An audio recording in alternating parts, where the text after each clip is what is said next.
His statement from Montecito landed in London at precisely 7 a.m., timed to coincide with the morning news cycle and calculated to ensure maximum impact across international media markets. Harry and Meghan had learned the art of strategic communication from their years within the royal system, and now they deployed those skills with the precision of experienced professionals who understood exactly how to shape a global narrative. The words were carefully chosen, each sentence crafted to convey both hurt and determination while maintaining the dignity that royal training had instilled in them. But, beneath the diplomatic language lay an unmistakable message: they would not be silenced, controlled, or diminished by an institution that had already rejected them. "We are disappointed that the king has chosen to make our private family matters public through official channels," the statement began, immediately reframing the narrative from royal authority to family dysfunction. "We have always sought to build our independent careers with integrity and authenticity, guided by the same values of service that we learned as working members of the royal family."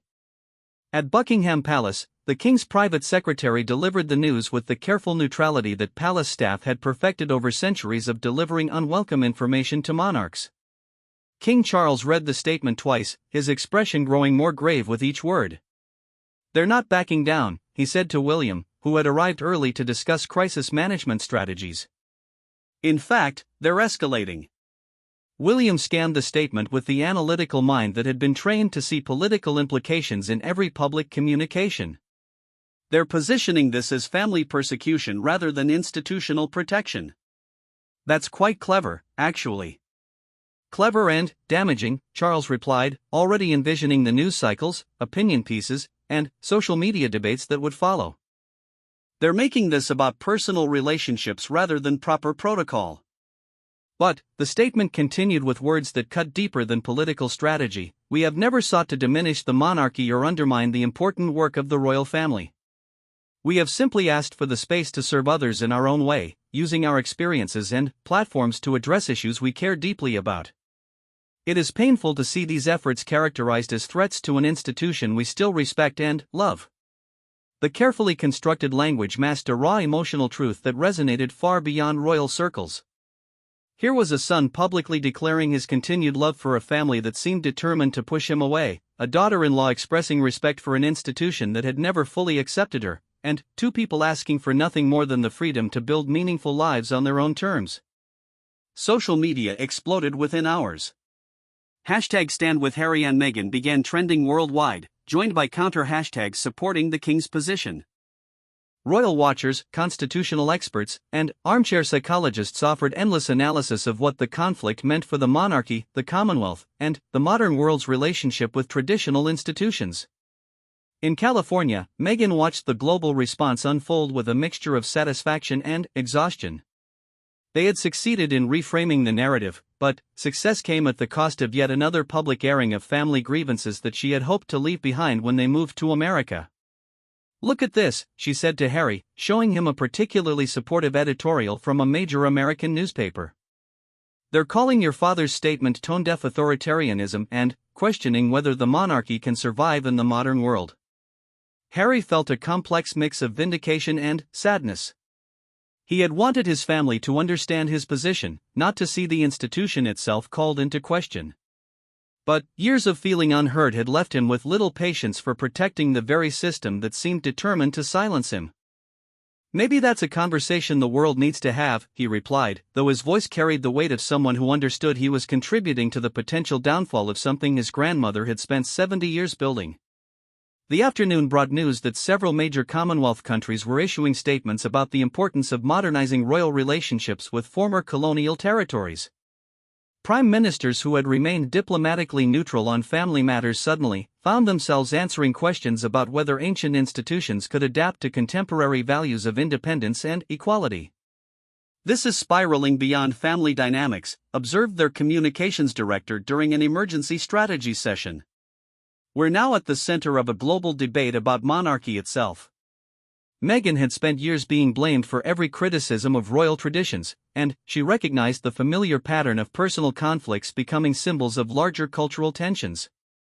"We didn't start this fight," she reminded the room. "We've been trying to avoid it for years.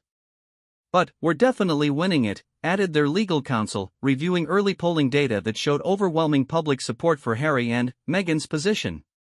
The King's statement has backfired spectacularly in terms of public opinion.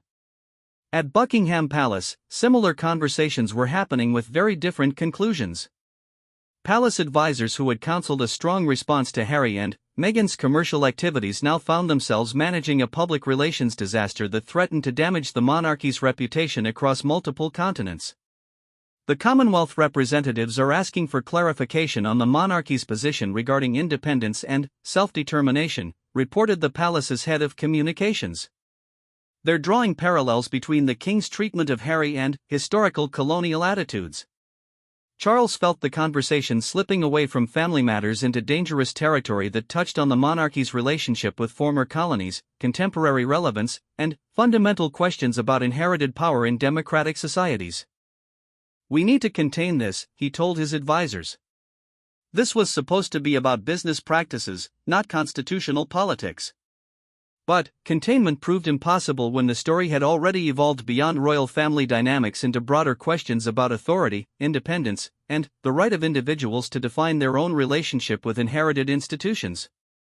Opinion polls showed declining support for the monarchy in several key countries, with younger demographics particularly critical of what they saw as an old-fashioned attempt to control family members who had already chosen independence.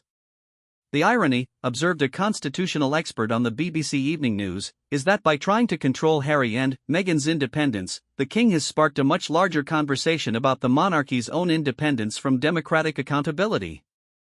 Back in Montecito, Harry and Meghan watched the global response with growing awareness that their personal family conflict had become something much larger and more consequential than either side had intended. "We wanted the right to tell our own story," Meghan reflected as they prepared for bed, "but now our story is being told by everyone." Harry nodded, understanding that they had crossed a threshold from which there might be no return. "Maybe that was always going to happen eventually. Maybe we just forced the conversation that was already building." As the day ended, both California and London faced the reality that a family disagreement had evolved into an international incident with implications that none of the participants had fully anticipated. The King's attempt to establish control had sparked questions about the very foundation of royal authority, while Harry and Meghan's quest for independence had become a symbol for broader conversations about individual rights versus institutional demands. Neither side had achieved what they originally sought. Charles had not gained control over his son's commercial activities, and Harry had not secured the peaceful independence he craved. Instead, they had jointly created a crisis that would reshape public understanding of the monarchy for generations to come. The final irony was that in trying to protect the institution from criticism, the King had sparked the most serious challenge to royal authority in decades. And, in seeking freedom from royal constraints, Harry and Meghan had become more closely identified with royal controversies than ever before. As morning approached in London and evening settled over California, both father and son faced the sobering reality that some conflicts, once made public, take on lives of their own that no royal authority can control. The question now was not who would win this particular battle, but whether the monarchy itself could survive the larger war of ideas that their family conflict had unleashed upon the world. California's sunshine streamed through the floor-to-ceiling windows of the Montecito mansion as Meghan Markle moved through her morning routine with the practiced efficiency of someone who had learned to guard precious moments of normalcy. At 42, she had discovered that royal titles followed you across oceans, but so did the complications they brought. Harry sat at the kitchen island, scrolling through his phone while sipping coffee from a mug that read "World's Greatest Dad," a gift from their children that seemed almost absurdly normal given the extraordinary circumstances of their lives. The morning news played softly in the background, a habit they had maintained despite trying to distance themselves from the constant coverage of their former royal existence. "Anything interesting happening in the world?" Meghan asked, though she had learned to dread the answer to that question. Their attempts to build a peaceful life in California had been repeatedly interrupted by waves of media attention, family drama, and business decisions that somehow became international news. "The usual," Harry replied, though his expression suggested otherwise. His phone had been buzzing more than usual, messages from numbers he recognized as palace contacts, journalists, and family friends who typically only reached out when something significant was brewing. Meghan noticed the tension in his shoulders, the slight crease between his eyebrows that appeared whenever royal family matters intruded on their carefully constructed new life. For years had passed since they stepped back from working royal duties, but the emotional distance from his family seemed to grow wider rather than narrower with each passing month. Their production company, Archwell Productions, had been gaining momentum with projects that reflected their values and interests.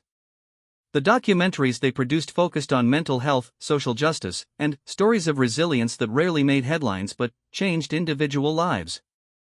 It was meaningful work that felt authentic in ways that royal ribbon-cutting ceremonies never had. But success brought its own complications. Every project was scrutinized for royal connections, every interview analyzed for hints about family relationships, every business decision evaluated through the lens of their former royal status. They had wanted independence but discovered that royal titles were like shadows, impossible to escape even under the brightest California sun. "We should probably call the lawyers this morning," Meghan said, sensing something in Harry's demeanor that suggested more than routine morning emails. "Is there something specific happening?" Before Harry could answer, his phone rang. The caller ID showed a number he recognized, Palace Communications, calling from London where the afternoon was already well underway. He glanced at Meghan, who had learned to read the subtle signs that meant their quiet morning was about to become something else entirely. "Your Royal Highness," the voice on the other end was formal, professional, and careful in ways that immediately put Harry on alert. "I'm calling to inform you that His Majesty will be releasing a statement this morning regarding commercial activities and royal titles." Harry felt the familiar tightening in his chest that accompanied any communication from the palace. Years of therapy had helped him understand these physical responses to family stress, but understanding didn't make them less intense when they arrived. "What kind of statement?" he asked, though part of him already knew this wouldn't be good news. "The King has decided to formally request that you and the Duchess cease all commercial activities that reference royal titles or trade on royal connections." The words hit like cold water. Harry's mind raced through the implications: their production deals, speaking engagements, charitable foundation work, all of it touched in some way by their royal background. It wasn't that they deliberately traded on royal connections, but those connections were part of their story, part of what made their voices relevant in conversations about mental health, social justice, and institutional change. "I see," Harry managed, his voice steady despite the emotions churning beneath the surface. "And if we don't agree to these terms?" The statement indicates that further action may be considered necessary to protect the integrity of the institution. After ending the call, Harry sat in silence for several moments while Meghan watched his face cycle through emotions she had seen too many times before. The hurt was always first, the wounded expression of someone whose family continued to choose institution over relationship. Then came anger, righteous and burning, followed by the kind of determination that had carried him through military service and humanitarian work. "They want us to stop all our commercial work," he said finally, his voice carefully controlled. "Anything that references our royal background or titles." Meghan felt her own anger rising, the protective instinct that had driven so many of their decisions since leaving royal life. "Our titles are part of who we are. We can't just pretend we were never part of the royal family." Apparently, that's exactly what they want us to do. The morning had shifted from peaceful to combative in the span of a single phone call. Meghan began pacing, her mind already working through the implications for their various projects, their team, the people who depended on their work for their own livelihoods. "This is about control," she said, articulating what they both understood. "They can't accept that we found a way to be successful without their permission." Harry nodded, but his expression carried layers of pain that went beyond business considerations. This felt like another rejection from a family that had never quite figured out how to love him without requiring complete submission to royal expectations. "What about the Netflix series?" Meghan asked, referring to their upcoming documentary project about mental health in military families. "What about the foundation work? Are we supposed to pretend we don't have insight into these issues because of our experiences?" According to my father, yes. The irony wasn't lost on either of them. They had left royal life partly to have the freedom to speak authentically about issues they cared about, only to be told that their authenticity itself was now considered a threat to the institution they had left behind. Meghan's phone began ringing, their publicist, then their lawyer, then their business manager. Word was already spreading through the networks of people who made their independent life possible. Each call brought more questions they couldn't yet answer, more decisions that would need to be made quickly and carefully. "We need to think about this strategically," Meghan said, falling back on the skills that had served her well as an actress, activist, and, eventually, as someone navigating the impossible terrain of royal family dynamics. "We can't just react emotionally." But, even as she spoke, Harry was already drafting a response in his mind. Years of feeling silenced, of watching his truth be filtered through palace communication strategies, had left him with a deep need to speak for himself when family conflicts became public battles. "They don't get to define our story anymore," he said, his voice carrying the authority of someone who had finally learned the difference between duty and submission. "We've built something real here, something that helps people. I won't let them destroy that to protect their own image." Meghan recognized the tone. It was the same voice Harry used when talking about his military service, his charity work, the parts of his life that connected to his deepest sense of purpose. This wasn't just about business deals or public relations strategies. This was about identity, autonomy, and the right to build a meaningful life outside the constraints of an institution that had never quite figured out how to accommodate his particular combination of royal duty and personal authenticity. "So we fight back?" she asked, though she already knew the answer. "We tell the truth," Harry corrected. "We let people understand what's really happening here." The afternoon brought a parade of advisors, lawyers, and publicists to their home. Their quiet refuge became a strategy center as they worked through responses, implications, and next steps. The children played in the garden, blissfully unaware that their parents were being forced to choose between family peace and personal integrity yet again. By evening, Harry had drafted a statement that was both measured and unmistakably clear. They would not be silenced, would not pretend their royal background didn't exist, and would not accept limitations on their ability to build meaningful careers that happened to benefit from their unique perspectives and experiences. "Are you sure about this?" Meghan asked as they reviewed the final draft.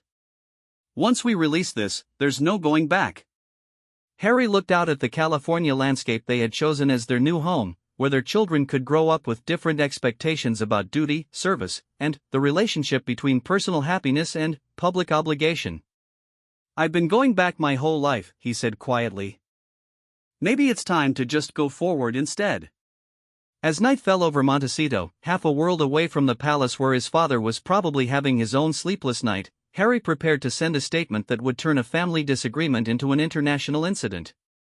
But, for the first time in years, he felt the clarity that came with choosing his own truth over someone else's version of duty.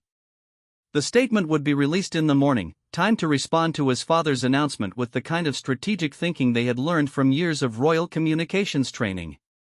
But, unlike those carefully managed royal statements, this one would carry the unmistakable voice of someone who had finally stopped asking permission to be himself. The morning fog hung thick over Windsor Castle as King Charles III stood before the ornate mirror in his private chambers, adjusting his tie with the same careful precision he had maintained throughout his decades of royal duty.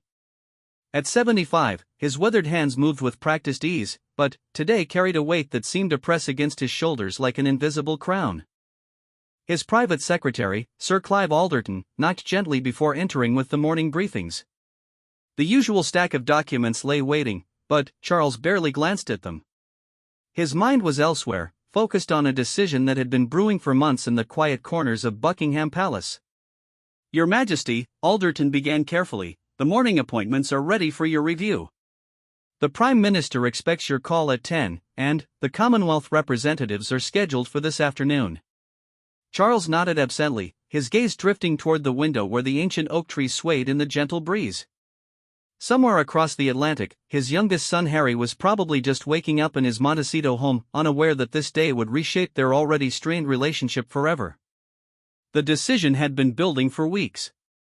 Reports from palace insiders suggested growing tensions between the working royals and the California-based couple. Meghan's recent interview comments about the monarchy's outdated traditions had particularly stung, not because of their boldness, but because they echoed criticisms Charles himself had privately harbored for decades. Yet what troubled the king most wasn't the criticism itself, but the growing divide it represented. Harry and Meghan's departure from royal duties had been painful enough, but their continued public commentary felt like salt in wounds that had never properly healed. The palace staff whispered in corridors about leaked stories, competing narratives, and a family drama that played out under the relentless gaze of global media. William arrived at the castle shortly before noon, his usual composed demeanor masking the concern that had been eating at him for weeks. As heir to the throne, he understood better than most the delicate balance required to maintain the monarchy's relevance while honoring its traditions. The ongoing situation with Harry and Meghan threatened that balance in ways that kept him awake at night. "Father," William said as he entered the king's study, where Charles sat behind the massive mahogany desk that had served monarchs for generations. "I've been thinking about our conversation last week." Charles looked up from the documents spread before him, documents that would soon change everything. "About Harry and Meghan?" "About the future of the monarchy," William corrected gently. "About what we can and cannot tolerate in terms of public criticism and commercial ventures that trade on royal connections." The two men sat in silence for a moment, the weight of history surrounding them in the form of portraits depicting centuries of royal predecessors. Each face seemed to watch with judgment, as if questioning whether the current generation possessed the strength to preserve what previous kings and queens had built. "I've made a decision," Charles said finally, his voice carrying the authority that had been cultivated over a lifetime of preparation for this role. "It's time to take definitive action." William leaned forward, recognizing the tone his father used when royal duty demanded difficult choices. "What kind of action?" Charles reached for a sealed envelope that had been sitting on his desk since dawn. The palace letterhead bore the royal seal, and the weight of the paper itself seemed to carry the gravity of what lay inside. "I'm formally requesting that Harry and Meghan cease all commercial activities that reference their royal titles or connections." The words hung in the air like a challenge thrown down before an ancient enemy. William's expression shifted from curiosity to surprise, then to something approaching relief mixed with apprehension. "That's quite a strong position, Father." "It's a necessary position," Charles replied firmly. "We cannot have members of the royal family, even former working royals, conducting business ventures that capitalize on their connections to the crown while simultaneously criticizing the institution that granted them those very connections." The decision hadn't come easily. Charles remembered Harry as a young boy, full of mischief and laughter, bringing joy to a palace often weighed down by protocol and duty. That same boy had grown into a man who served his country with honor in Afghanistan, who championed causes close to his heart with genuine passion, and who had seemed to find happiness with Meghan in those early days. But somewhere along the way, things had shifted. The fairy tale romance had given way to public accusations, tell-all interviews, and a seemingly endless stream of revelations that painted the royal family in increasingly unflattering light.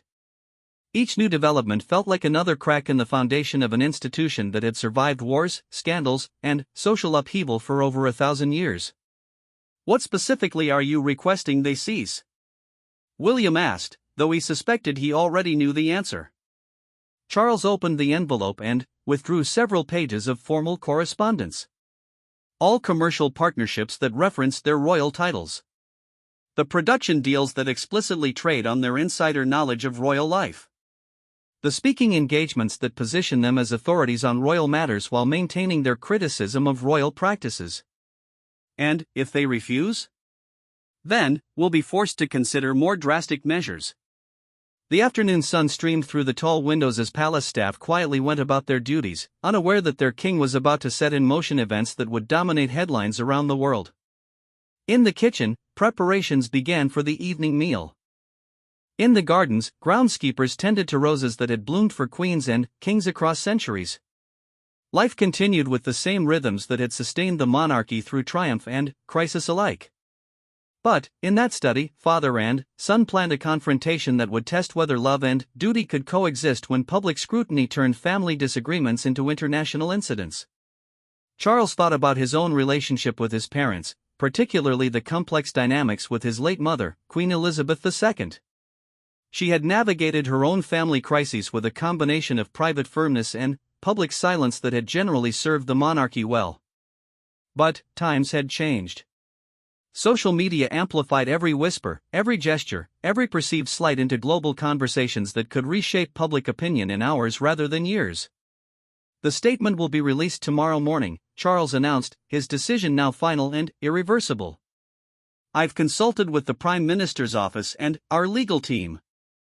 This is both necessary and justified under the terms they agreed to when they stepped back from royal duties. William nodded, understanding that his father had crossed a line from which there would be no easy return. Have you considered how Harry might respond? I've considered how a son might respond, Charles said quietly. But we're beyond the luxury of purely personal considerations now. This is about the survival and integrity of the institution we're sworn to protect. As evening approached, the king walked alone through the castle's ancient corridors, past portraits of ancestors who had faced their own impossible choices. Some had chosen family over crown, others crown over family. All had paid prices that history would judge long after their personal pain had been forgotten. Tomorrow, the world would wake to news that King Charles III had drawn a line in the sand with his own son. The newspapers would analyze every word, every implication, every possible consequence. Royal watchers would debate whether this represented strength or weakness, wisdom or stubbornness. But tonight, in the quiet moments before the storm, Charles allowed himself to remember the young prince who had once brought him drawings from school, who had laughed at his jokes about architecture and gardening, who had seemed to understand the weight of royal duty even as a child.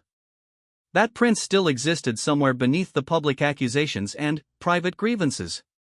Charles held on to that hope even as he prepared to do what kings must do when duty demands the impossible sacrifice of putting crown before family, tradition before personal happiness, and the future of an ancient institution before the comfort of a father's love.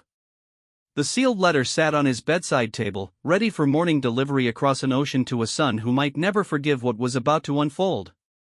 But forgiveness, Charles had learned, was a luxury that kings could rarely afford when the weight of history pressed down upon decisions that would echo through generations yet to come.